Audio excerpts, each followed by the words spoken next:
Welcome, everybody, to Track Talk Live. My name is Leah, and I am here with our model railroad expert, Doug Hodgdon. We stream live once a month for about an hour to answer all of your model railroad questions. Now, a big part of Track Talk Live is our audience participation. We want to hear from you, and there is a dark blue chat box under the video player just for your comments and questions. So please feel free to ask questions or leave comments at any time during the show. And if you're watching on Facebook or YouTube, I will see those questions as well. So please send them into the chat. We get to as many as we can in the time that we have. And of course, we're always back for more Track Talk Live so that we can get to as many questions as possible. Now, I also want to point out a free guide that is written by Doug that is available to all of our Track Talk Live viewers.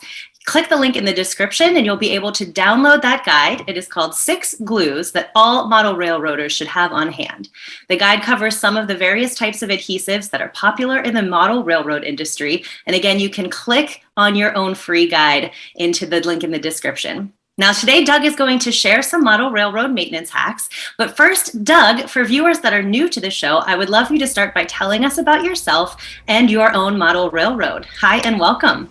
Well, hi and welcome to you. Now I'm at my desk here by myself because Leah's remote today, and this desk is starting to look more like my own workbench.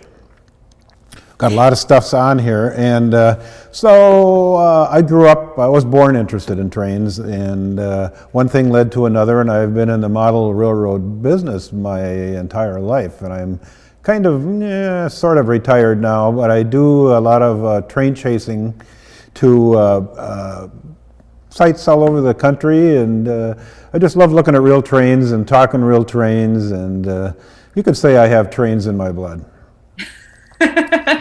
I know that you are frequently talking about some of the trips that you've taken, so maybe we'll pop some little stories about those in throughout our time together. But I also know that you brought some photos, Doug, that you're going to share with us. So do you want to jump into those next? Well, let me just do a little bit of a lead-in to the photos now. The first two are just kind of random photos that I sent in. I wasn't sure if I had sent them in before. But I just recently was at a Sioux Line Historical Convention in Manitowoc, Wisconsin. And of course, last year it wasn't held because of COVID, but it's a neat bunch of guys, including Bob Rivard, who has been with me on shows in the past. And it's a terrific bunch of guys, and they had terrific seminars and also some terrific model railroads that I went out to visit. One of which I did a camera car video on, which I'm assuming will be out on the Model Railroad Academy site here fairly soon. Mm-hmm. So you took the trip there, and you said those were 2 photos from there? Well, there's the first 2 photos, if I'm looking at the list right there, just kind of a couple of random photos that I sent in. I was going through my phone, but then there's photos beyond there that I took while I was in Manitowoc. All right, so I think if we're ready, we can share some of those photos. Yeah. Sure. Perfect. Here's our first one. Well, this is an interesting picture. This refers to Manitowoc, but so Bob Rivard, who you've met on these shows in the past, got involved in doing Sioux Line sand cars, and this was a neat cooperation between Bowser Model Railroad Products and the guy in the Sioux Line Historical Society who does 3D printing. And these are unique cars. The Sioux Line used them for hauling locomotive sand around the system, and they were actually labeled for particular spots on the railroad where they would deliver the sand. And the top of the car is very interesting because the Sioux Line modified the hatches from a typical covered hopper car to accommodate the sand service. So it was a neat study in what you can do in unique cars and railroad modeling. So I just wanted to show this. Anyway, this is just a neat picture, I thought. You can see the sand tower in the background. Mm-hmm. Yeah, it was on the cover of the Sioux Line Historical Magazine. I like the color on the car too. It looks really nice. Yeah. They're dirty, that's part of it, is the part of the art of model railroading is the weathering. Don't want things to look too new. No, You wouldn't want that at all. It would be pretty obvious then, right? I know we talk Yeah. a lot about weathering. Yeah, yeah. So, yeah, anyway, All I right. thought that was a neat process with what you can do with 3D printing nowadays. All right, let's see your next photo that you brought, Doug. Oh, well, this was a random one of me last year when we chased the big boy from Cheyenne to Ogden for the anniversary of the Golden Spike. And so that's just me with the big boy. Good Now, do you days. remember where exactly this was? You know, it was somewhere between Cheyenne and Ogden. I can't remember exactly where, but they would stop the locomotive at various towns along the way, and all the townspeople would come out to see the arrival of this locomotive. This is the largest operating steam locomotive in the U.S. and just a tremendous machine. I mean, for people that like machines, it's amazing. So that photo is somewhere between those two stops. Yeah. All right, let's go on to your next one too. Oh, this was in the Spencer shops in Spencer, North Carolina. And I was there with my wife traveling, and we stopped in there. And these are some classic units that were inside the roundhouse. The diesels there are symbols of the kind of the industrial engineering and design that went on in those days, and the paint jobs. Yeah, it looks fantastic. All right, let's see your next one. Okay, now this is a bridge scene on a layout that I visited in Manitowoc, and I basically wanted to show off the water, and I think the way the picture turned out, it shows off better on the right-hand side of the picture, but it was a tremendous job on the color of the water and also the rippling of the water. These are all Sioux Line scenes. These guys modeled the Sioux Line Railroad. Now that water effect, that's something we've talked about before. And so if anybody's watching that has questions about that, I know, Doug, you have some techniques for water that you've talked about before, and maybe we'll get into that a little bit later. Well, I certainly want to, yes. All right, let's see your next photo as well. Now, here's another scene, the same type of thing, and you can see the coloring of the water as the coloring gets darker as the water gets deeper toward the center. And also the tall grasses along the side, and I think that's just a tremendous look. One method we had talked about in shows previous is to use the cheap paintbrushes you could buy at home store, and the tan bristles, and glue them down and then cut the bristles off and make them into tall weeds like that. Mm-hmm. And look at that effect. That looks fantastic. Yeah, in the backdrop, look at the backdrop. That's painted. Oh, wow. And the continuation of the water on the backdrop. And that's the type of talent that is just wonderful to see. That's very impressive. All right, let's see. I think we have one or two more. Yeah, here's just a farm scene again, and I thought it was great. The building in the background is actually part of a photo backdrop. And the depth is just tremendous, and so this was an actual building that was photographed and placed on the backdrop. Tremendous. Oh, wow. All right, I think one more. Yes. This is exciting. This is a guy who called himself a young 70 years old. And he built this phenomenal roundhouse. This is all scratch built. I think it was 27 stalls, maybe something like that. But just an incredible model builder, and he's just 70 years old. Isn't going to slow him down. He's just going and going and going. Terrific model building. Oh, this is really impressive. So this is quite a number of tracks. How long do you think something like this takes to put together? Well, you know, it's I didn't ask him exactly, but it would be a long time. And it's tricky because it's a round building. It isn't just a rectangular building, and so you have to figure a lot of geometry out before you actually start building it.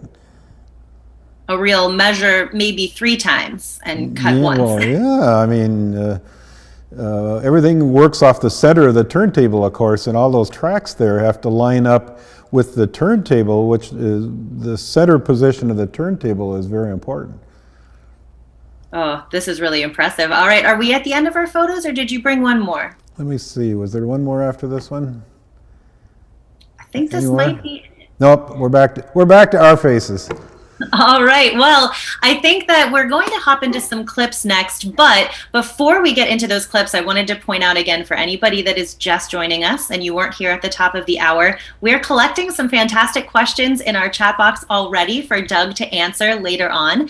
If you have a question for Doug, all things model railroad, any comments, any fun things you want to share with the community, that's what our chat box is for. We would love to hear from you. I'm hanging on to those questions until we get to our question and answer section in just a little bit. But before we do that, we actually have some fun clips that we're going to run for you.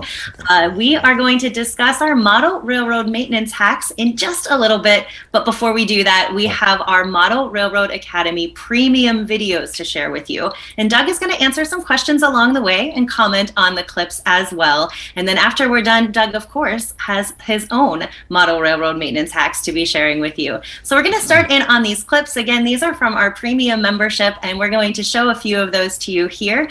We're going to start with our first clip, let it roll, and then Doug, I'm going to ask for your input afterwards. Okay. One of the basic, basic parts of this really needs to be taken into account when you start making at least the landscape, and that is to fix everything properly. The ballast, for instance, needs to be properly glued down to the roadbed, the turf, and all of the landscape details needs to be fixed to the landscape surface, etc. Otherwise, these things can also end up on tracks or in turnouts and cause troubles on their own. And same with things like, if you're using aluminum mesh inside to create your hollow mountains, make sure to secure the edges so loose pieces of aluminum do not fall off during the years. That's an experience I've had here, unfortunately. So I move over to just using foil. So laminated foil with paper products. So that's an experience I got over the years. All right, so that's about some model railroad maintenance. We know cleaning is not the most fun part of model railroading, but it is necessary. Doug, do you have anything to add to that clip that we just watched? Well, happy trains. We want happy trains, and we want to keep any loose material away from the track as much as possible, even especially metal products. But just as Martin said, those products can foul up the switches and cause you trouble, and we want to have fun with our trains. So I have actually something to add to what Martin said there. When I do use screen, a screen I think is easier to use on a larger area, which would be metal screen. And I staple a screen around the edges, like say up to the track sub roadbed, but then I also use hot glue to glue it down the whole way. And then that helps prevent the little hairs of the screen sticking up and causing trouble. I actually was with a buddy of mine the other day, and somehow a nail popped up that had been holding down some of the scenery, and it got stuck in the trucks of the locomotive and derailed it. We thought, what the heck is going on? And we looked at it, and there's a nail stuck in the wheel set. So make sure everything is well glued down, as Martin said, and you can use a small, soft brush to brush any loose material away from the track.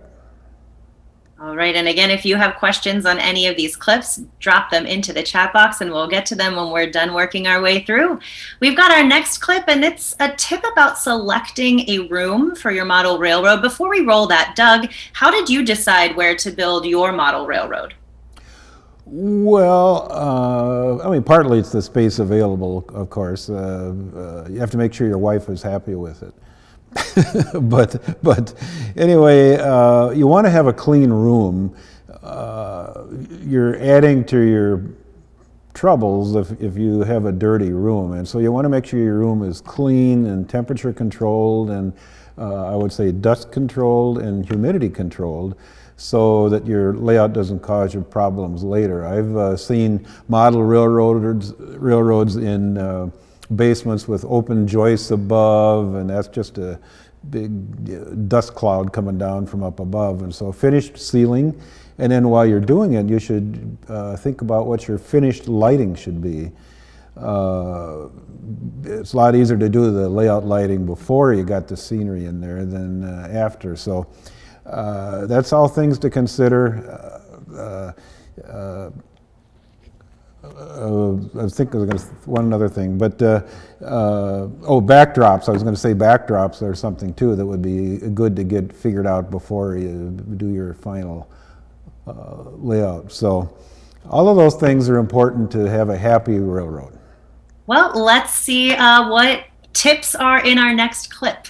Another way to reduce maintenance, or at least the maintenance intervals, is to select a room for your model railroad where you don't have all that much textiles. So for instance, a living room or a bedroom is probably the the worst place to have a model railroad, because there's so much dust and there's so much, there's always people moving around in such rooms, and that will contribute to the dirt building up on the layout, both on the tracks and also on the landscape. So that's also one thing you can take in consideration even before starting building the model railroad.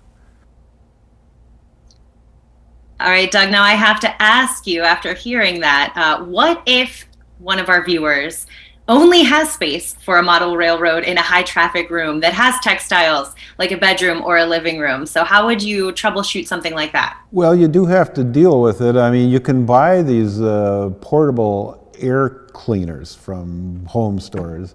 And if you think you might have a dusty room, you could certainly get one of those. And I know of folks who have actually hung a curtain up that can be closed and just separate the layout from the rest of the room, so that the layout is protected from the dust unless you're working on it. And I did curtains under and above my layout just recently, and I used gray shower curtains. They're a fabric gray shower curtain that I bought from Target, of all places. So, and they work great and they look good. Perfect. All right, well, it's time to roll our next clip and see what our next tips are. For exterior cleaning, I use soft makeup brush. I bought this one cheaply at Forever 21. There are similar stores like Hennes & Mauritz, for instance. You can also buy the more costly ones in the makeup store, but there is really no use. The purpose is just to wipe off any dust and landscape material which has landed on top of the rolling stock. All right, makeup brushes. I have some, but I use them for makeup. So Doug, do you use makeup? Can I borrow yours?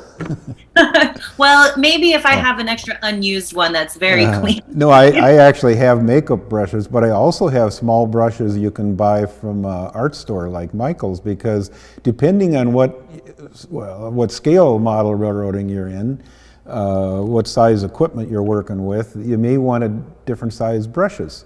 So I have an assortment of soft brushes that I use from a 1/4 inch on up to do that. But yes, overall, the dust can be a sort of a theatrical effect, sort of a weathering effect on its own, but you certainly don't want dust on layers of dust on things. Absolutely. If you are watching and you have found something else to use, makeup brush, art brushes, anything else that helps you keep your track and your entire model railroad clean, drop that into the comments. We love to crowdsource some of these things and would love to hear your tips as well.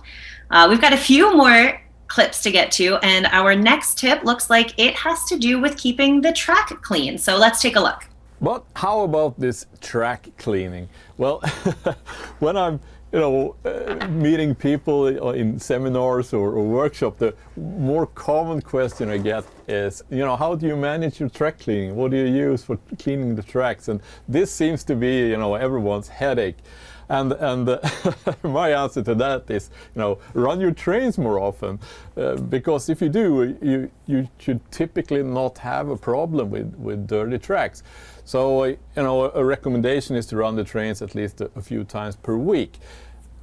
I see a problem typically when the layout has been sitting still for 3 weeks or more. Then I typically need to start by cleaning the tracks before I can run any train, really. All right, running your trains. Well, Fantastic. that is... Doug, how often do you run yours? Well, of course it varies, but that's true what Martin says about running the trains. They'll kind of polish the track on their own. And as my buddy, good buddy Bill Briggs said, exercise those trains. So I just wanted to show you, my layout has been kind of sitting, because I've done a lot of work in my train area to make it more inviting. I've added lighting, LED lighting, and done these curtains I mentioned. And so I have S-scale, and of course model railroaders like to do things economically, and so this actually is a wooden shim, and this is just about the right width for my S-scale track. You could snap a shim and make it smaller for different sizes, and so I actually wiped the track. Well, you see this, I'll show you this first. Okay, this comes apart, and I have some 120 sandpaper that I use just to get off anything that might be kind of stuck on the rail. So see how nice this is, and it's basically free materials practically. So this is a 120 sandpaper. Now of course this is a bigger scale track, but I run it along like this just to clean things. And in a bigger area you can also use, this is just a 3M sponge sanding block. And I use that. And I also, this is a track cleaning car I made, and I've showed this on Track Talk Live before, but basically it's a sanding block that I cut down to size, and I made I took a block of wood and made it into a track cleaning car for S. So that's also great. And so after I used the sandpaper then on mine, I did this with a paper towel I got free at the gas station. Anyway, did this with a little bit of Goo Gone. This stuff is, and you don't want to overdo it because it gets a little too oily, but you can use Goo Gone and wet down the towel, and then any like dust you may have left from the sanding, you can pick up using this towel and Goo Gone and then replace it as needed. This, I was going to show you this. I use this because I clean commercial trains, and they tend to get more of a film on, or an oily film, than you typically get at home. And so I used to use lacquer thinner, but this is a new low VOC lacquer thinner that I use now. And that, if your track is really oily, this it really works. And the thing about lacquer thinner is that it dries quickly. So you can use this. There are track cleaning cars with rollers. I have one of those that I use for the G scale. And run it around with this low VOC lacquer thinner, and that works great. All right, well, we're going to keep on with the idea of keeping your track clean. Our next clip is Martin's best solution for keeping your track clean, so we're going to go to that next. Okay, so we have dirt, which consists from fibers and lubricant, and we have also oxidation. And how to remove this? Well, as said, I removed oxidation. That's a separate thing. If you have made a good track selection, which I haven't, I bought the cheap tracks, which is a really bad idea. I cannot recommend anyone doing that. Then you just have to handle the track cleaning. And for that, the best solution I found is just a wooden block. This block is cut square to the width of the tracks, plus like 4 millimeters extra on each side. And I simply just remove the dirt with this block, and it works perfectly. I don't really see any need for anything else for areas of the tracks where I can reach. All right, Doug. Now, Martin mentioned that this trick is good for areas that he can reach. What do you add for some advice for those areas of the track that just aren't as easily accessible? Well, that's why we have the track cleaning cars, and this is the one that I mentioned. Now, just following along with Martin's theme, I brought a piece of this masonite. It's a type of masonite that is smooth on one side and has a kind of a rough surface on the back side. And that's what we used for track cleaning cars back in the olden days. And this rough surface is good because you can wipe it along the track. You can either make a block out of it, as Martin did, or you can just mud it on a car. But the dirt will collect in these little grooves in the back side of the masonite. And you can clean the masonite off using a cleaner like, say, a Goo Gone or some other type of cleaner, and so it makes it reusable. All right, perfect. You mentioned track cleaning cars, and that is featured in our next clip, so let's go to that now. There are also a lot of different type of track cleaning cars in the market, and I've tested quite a few of them. Everything from the low-cost, cheap homemade to very expensive.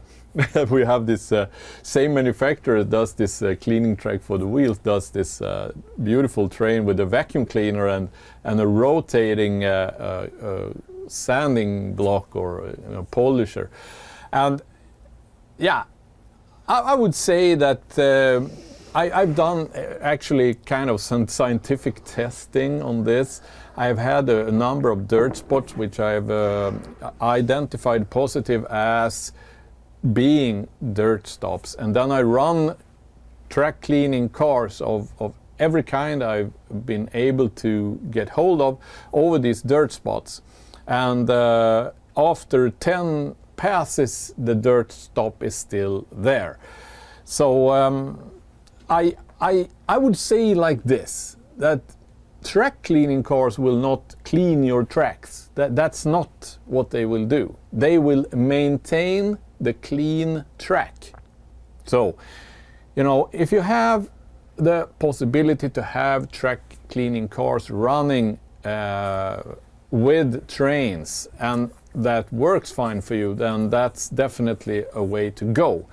But thinking that, after 2 weeks when you get back to your layout and you want to run a train, I run a track cleaning train first, that's not how things work, unfortunately. So, that's how it thinks. But this vacuum cleaning car is actually pretty good because that removes dust from the tracks, and not only the rail top, but also from the entire road bed, which is a good thing. It vastly simplifies the cleaning of the tracks in the layout. All right, so we're talking a little bit more about those track cleaning cars. Doug, I know you brought one to show the camera. I'm interested in your thoughts based on what Martin just shared with us in that tip. Well, I think it's all valid. The bottom line is to have your room as clean as possible, and then that way you'll have less trouble. I've gone for a year without cleaning track on certain layouts where they're actually ducted into an air cleaning system. So it really depends on the room. That's the main thing. All right, we've got one final clip to show, and it covers landscape cleaning. So let's roll that, and we'll talk with Doug about it after it's done. Landscape cleaning is not needed all that often, and how often that is depends on where you have your layout. As said earlier, one component of the dirt is dust. So if you have your layout in a living room or in a bedroom, you will probably need to clean your landscape like once per year. Whilst here in my garage, I'm just cleaning it maybe once per 8 years or something like that. So it's not a big issue at all. But once you have everything fixed, ballast and turf and everything to the landscape. You just put a sock over the nozzle on your vacuum cleaner and you vacuum the landscape thoroughly. This can sometimes be difficult with the trees and also bushes, but then you can add extra foliage to those trees or remove the foliage and put new foliage on. You can also dry brush your landscape in a matching color to enhance the color and get back to where you were when you made your model railroad. And you can also add turf. So that's basically all you need to do with your landscape surface. All right, Doug, what do you think of those tips? Do you follow any of them? Do you have any additional ones to share? Well, yes. I mean, Martin's got a beautiful layout, and the only thing I tend to do is, rather than vacuuming the scenery, because sometimes you can take off more than you want, I like to just go over the top a little bit, like that last segment he showed, where you can actually take your hand spray pump bottle with a glue water mixture and spray down that scenery and add another coat of colored texture on the top. And then tends to wash the dust down to the bottom. And so that's kind of my favorite method. All right. Well, before we get into our question and answer session, I want to let you all know that if you're interested in seeing more of those maintenance videos, just like the clips we shared, make sure to become a Model Railroad Academy premium member. Premium members receive exclusive access to all the video courses at home or on the go, and you get step-by-step instruction from professional model railroad experts, inspiration and advice to all help improve your models. So become a premium member if you would like access to more videos like the clips and tips that we just watched. And I'm going to bring it back to Doug. Doug, I know that we talked a little bit already about some of the things that you brought that are on the table with you, but I want to give you a chance to go over anything that you might not have talked about, or if you wanted to review any of the equipment that you brought. This is your chance to let everybody know your personal maintenance and cleaning hacks that you haven't already covered with all of the props that you brought in today. Well, one clip we didn't show of Martin's was the lubrication, and I just wanted to talk about lubrication a little bit, and I have some various samples here. Now, depending on what scale you're working with, you want to use the correct weight oil. And I would much rather use synthetic oil than a real oil, because the synthetic oil doesn't attract dust like a real oil would. This is an example of a needlepoint oiler that I've been using for years, and it can be refilled. Can you see the tip on it? Yes. An oiler like this it's very easy to get into between the wheel and the journal, right in there where the needle point is, and just moisten it slightly. You don't want to over oil anything. So that's an idea for the smaller scales. And then on the G scale stuff, I have found that I use a thicker oil, and this is the type of oil that I've seen before, and this actually comes from LGB, but it looks like transmission fluid. I know people have used transmission fluid in the past, and the neat thing about transmission fluid is it has detergent in it, so it breaks down the oil and makes it flow better. So this is the type of oil that I would use on the G scale. Same thing, just a drop right in there, and the tip of the axle, you can kind of push the wheel set over a little bit, and just right on the tip of the axle there, and each one just moisten it. And then I wanted to show you this, because this is actually what I used to use on commercial G-scale trains that got a lot of service. This is actually 30 weight automotive oil, and there again it's not synthetic, but it was what we used in the old days, because you needed thicker oil because the trains were running all day long and they needed a heavier oil. And here's what I would use for an oil can. This is a really cute little bent tip oil can that I actually found them at flea markets. But this will allow you to get into the journals of bigger stuff using the thicker oil. And then just to show you, if you're really serious about big trains, I brought this. This is an oil can for a real train, for a real locomotive. If you're oiling up your steam locomotive, that's what you use. Or if you are trying to help the Tin Man in The Wizard of Oz. Yeah, I feel or that that's would exactly work too. the oil can. Yeah, so there's a oil and an oil can for every purpose. All right, well, we are going to get into our questions next. And again, I'm going to get to as many of the questions in the chat box as I can in the time that we have left. I'm actually going to start with one of the most recent ones. This comes from Dan's model railroading journey, asking me if I am a model railroader. I do not have my own model railroad, but I have to say I've been learning tips and tricks from helping moderate these events, and I've been able to practice some of them in the studio, and Doug has promised that I will be able to practice more tips as these live events continue. So I'm learning a lot of these tricks along with you, and it's very exciting. So I always enjoy these live events, and am learning along with some of our newest model railroaders. So now I'm going to ask Doug his questions here. We'll start with Al's question. Al is just south of Wichita, Kansas. Hello and welcome. Al says, I am planning an L-shaped display for my HO layout. It will measure 10 inches by 14 inches maximum with a width of, it looks like 30 feet. Can you suggest how I design the track to prevent running through the same scenery other than point-to-point display? Well, that is a wonderful question, and that gets back to what we were talking about, the artistry of model railroading, and Leah, what you were talking about too.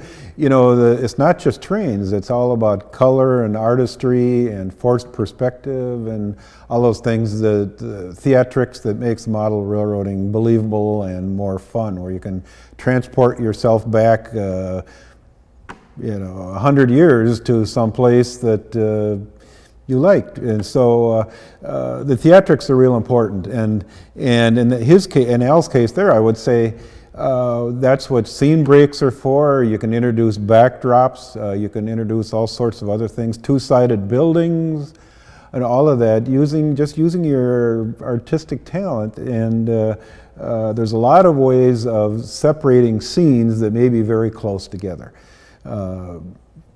And all of these things can be wind around through the center of the layout and not be hard on the eye. So that's what I'd suggest. And as you go along, get a hold of us again and let us know how it works out. Yes, you can share some photos as well. Okay, let's go to Jared's question next. My question for Doug is this. What method should be done if passenger car decals for a particular railroad, like the Clinch Field or other fallen flags, do not exist or haven't been in production for a long time? Well, you know, with all this computer printing nowadays, it's really fabulous. You can find people that will print you your decals. There's a guy that's involved with the Sioux Line Historical Society that I talked to just the other day that does it, and I'm sure there are people all over the country with the computer talent, and a lot of times these guys can take a photograph of the real thing and shrink it down to the correct scale you want and whatever color you want. It's just a tremendous thing. It's I'd say 20 some years ago it was kind of impossible to do this stuff unless you had a real printing set up. So I would say if you can't find somebody, contact me and I'll try to put you in touch with somebody. But it's easier now than it has been for decades. All right, best of luck finding that. I hope that works out for you. Finn has our next question. I have an Aristocraft G-scale locomotive, Finn says. I put in smoke fluid and I turned on the heating element, but Nothing happens. The heating element doesn't even get warm. I've researched how to fix it, but I'm coming up with nothing. Doug, do you have any ideas on how to fix the funnel so that I can enjoy the smoke feature? Well, I'll tell you what can happen, and it can happen. It's more likely if it's on and it runs out of smoke fluid, that little element in there, it's a little heating element, and that can burn out. It sounds to me like maybe it just burned out, so you may have to replace that heating element, and you can certainly do that from various suppliers. Now, is giving a kind of off-the-cuff plug to my buddy Tom Larson of Only Trains out here in Buffalo, Minnesota. He's a huge G-scale train dealer, and he would have the smoke unit for you. All right, Finn, hopefully that helps. We're going to Lewis next. Hi, my name is Lou Casella from Brick, New Jersey. Hi, Lou. My family and I set up a Lionel O gauge Christmas layout. My question is, I have a Lionel heat-activated post-war 394 rotating airport beacon with a new globe and bulb.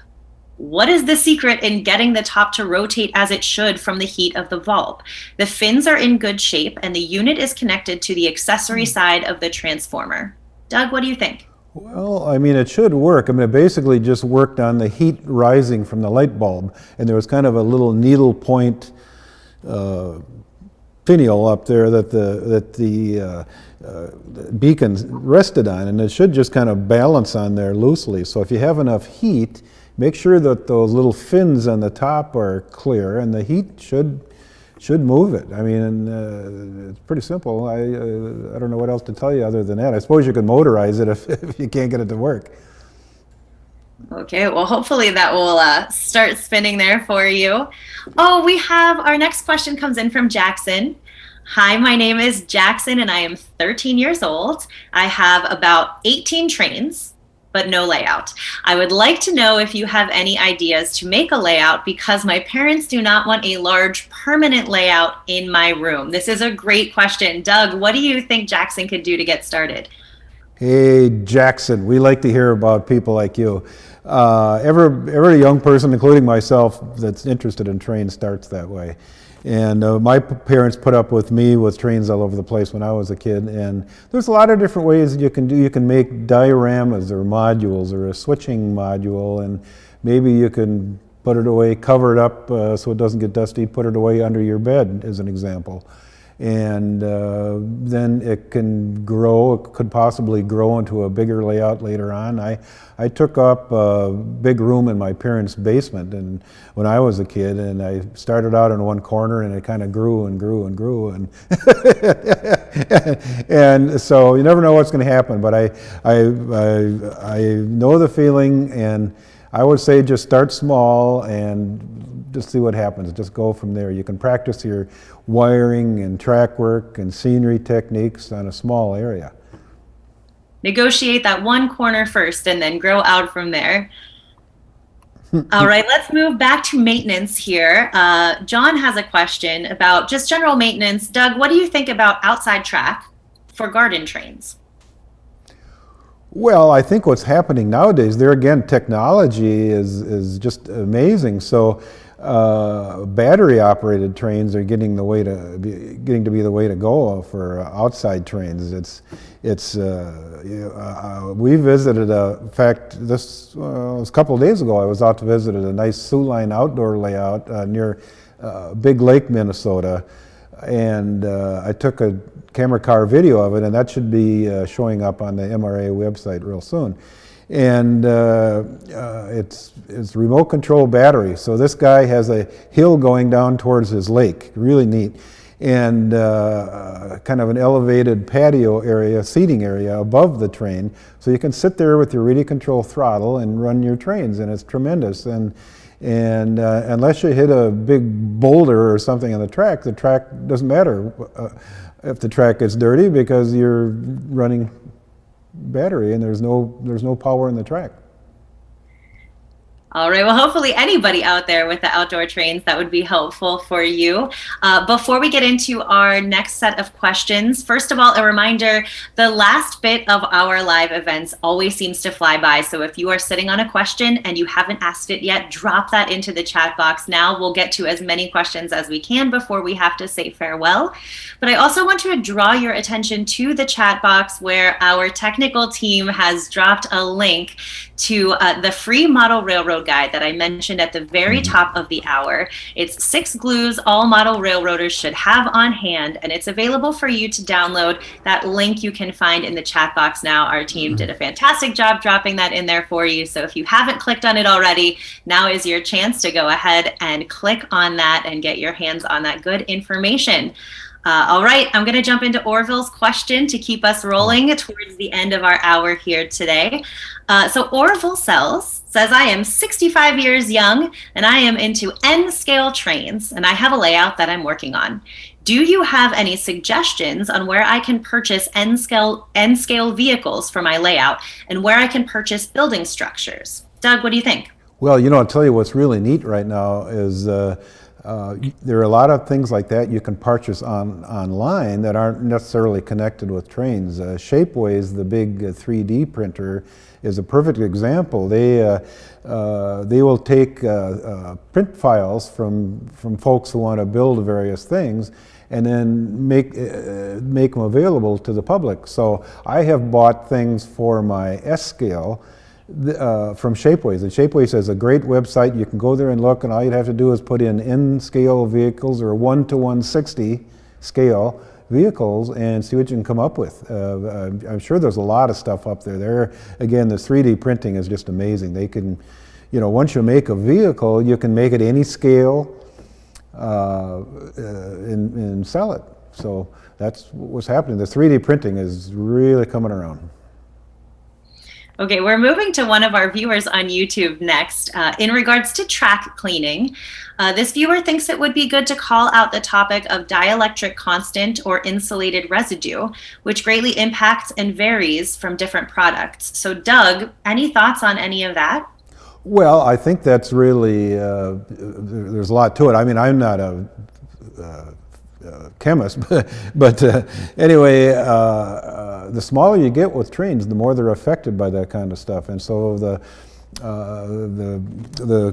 questioner who was mentioning N-scale, and that N-scale could be more affected by that kind of stuff, I would imagine, than the bigger scale stuff.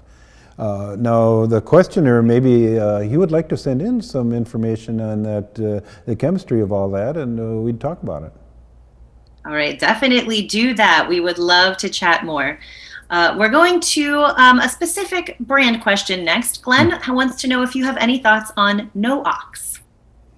Well, there again, I haven't used no-ox. People find their own kind of products that they like and keep with them. And some of these products that are supposed to prevent corrosion on the track or oxidation on the track tend to leave an oily surface that can be slippery for the trains.